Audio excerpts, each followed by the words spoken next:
दोस्तों, आपका रज़ा network channel में आपका स्वागत है। दोस्तों, आज हम जानने वाले हैं कारून का खजाना और उसका अंजाम। दुनिया के किसी भी खजाने का जिक्र कारून के बगैर अधूरा है। बहुत से किस्से, कहानियां और रिवायात कारून और उसके खजाने के मशहूर है, लेकिन आज हम आपको कुरान शरीफ और कुछ हवालों से कारून और इसके खजाने का वाकया बताएंगे, जिसे सुनकर आपको एक बेहतरीन नसीहत मिलेगी।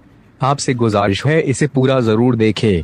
दोस्तों, कारून वही शख्स है जिसका जिक्र कुरान मजीद में सबक हासिल करने के लिए किया गया है। कारून हजरत मूसा अलैहिस्सलाम के चाचा बसर का बेटा था। वो बचपन से ही बेहद हसीन और खूबसूरत था। इसी वजह से बनी इसराइल के लोग उसे मुनव्वर कहकर पुकारते थे, यानी खूबसूरत। जब कारून जवान हुआ तो बहुत नेक लोगों में वो शुमार किया जाने लगा, यहाँ तक कि वो तौरात का बहुत बड़ा आलिम बन गया। कारून अपना ज्यादा समय हजरत मूसा अलैहिस्सलाम की खिदमत में गुजारा करता था। इसी वजह से वो तौरात का बहुत बड़ा आलिम बन गया और वो बहुत अच्छी आवाज का मालिक था। वो तौरात को खूबसूरत अंदाज में पढ़ा करता था। इसी वजह से लोग उसका बहुत ही अदब और एहतराम किया करते थे।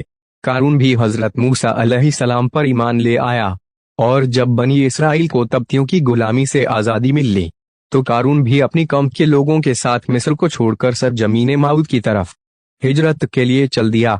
वहां कारून के हालात एकदम से बदल गए और इसके हाथ में बेशुमार दौलत आई। देखते ही देखते वो अपनी कौम का सबसे अमीर शख्स बन गया। सूद का कारोबार करने लग गया। लोगों से फसलें खरीद कर कई महीने तक इनको छुपा कर रखता और फिर महंगे दामों में उन फसलों को बेचा करता था। फिर वो ऐसा अमीर हो गया कि उसके खजाने की चाबियां 300 ऊंट और खच्चरों पर लादी जाती थी और हर चाबी चमड़े की होती थी। तारीख में लिखा गया है कि कारून से ज्यादा दौलत और शोहरत किसी शख्स को नहीं मिली, जिसका जिक्र अल्लाह ताला ने कुरान शरीफ की सूरह अल-कसस की आयत नंबर 76 में कुछ इस तरह से किया है। बेशक कारून मूसा अलैहिस्सलाम की कौम से था।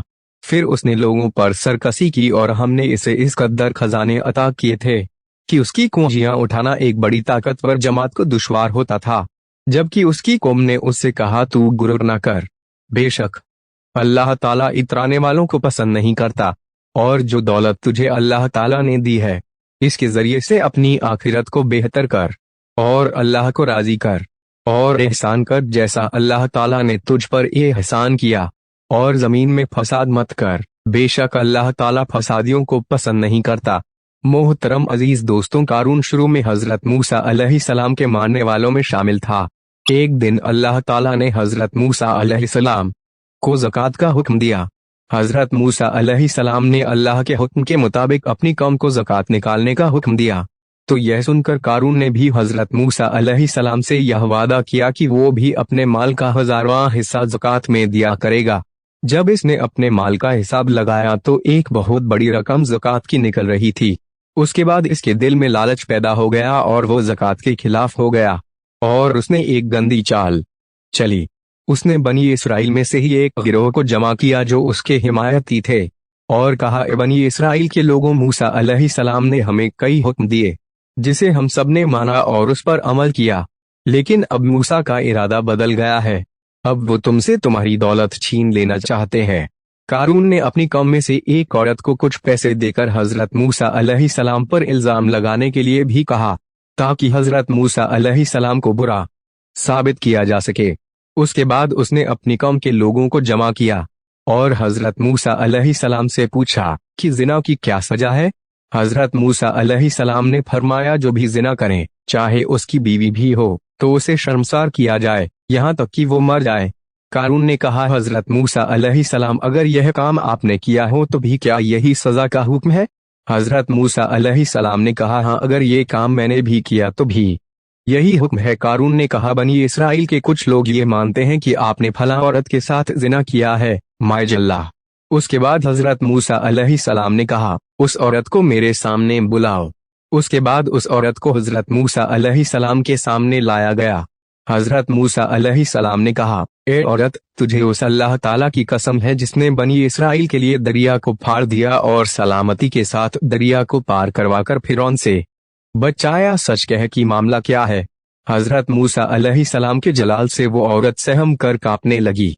और उसने पूरे मजमे के सामने साफ साफ कह दिया कि ए अल्लाह ताला के नबी, मुझे कारून ने बहुत दौलत देकर आप अलैहिस्सलाम पर झूठा इल्जाम लगाने के लिए कहा है।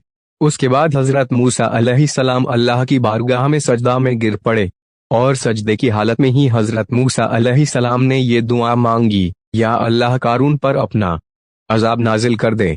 उसके बाद वो सभी लोग जो कारून के साथ थे वो उससे अलग हो गए और हजरत मूसा अलैहिस्सलाम ने अल्लाह ताला के हुक्म से जमीन को हुक्म दिया कि जमीन कारून को और खजाने को खत्म कर दे।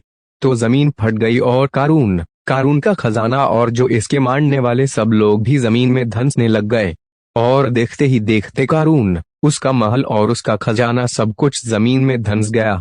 जब ये सब कुछ जमीन में धंस गया तो जमीन दोबारा बंद हो गई जैसे पहले थी।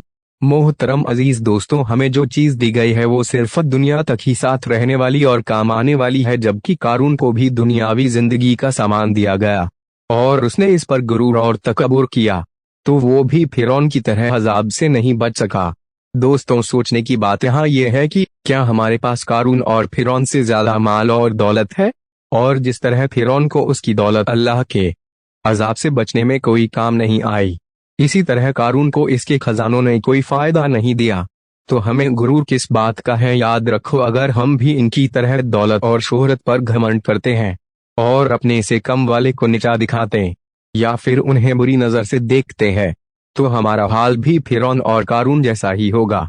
अल्लाह ताला से दुआ है कि अल्लाह ताला हम सबको अपने प्यारे नबी सल्लल्लाहु अलैहि वसल्लम से बेपनाह मोहब्बत करने और उनके बताए हुए रास्तों पर जिंदगी गुजारने की तौफीक अता फरमाए और हमें हर बुरे काम से बचाए और ज्यादा से ज्यादा नेक काम करने की तौफीक दे, आमीन। दोस्तों, आपको यह वीडियो देखकर क्या सबक मिला, हमें कमेंट में जरूर बताएं। और आपके मन में कोई सवाल हो जो आप हमसे पूछना चाहते हैं तो कमेंट में लिखें। आपसे गुजारिश है कि इस वीडियो को और लोगों तक शेयर जरूर करें। अल्लाह ताला से दुआ है कि अल्लाह हम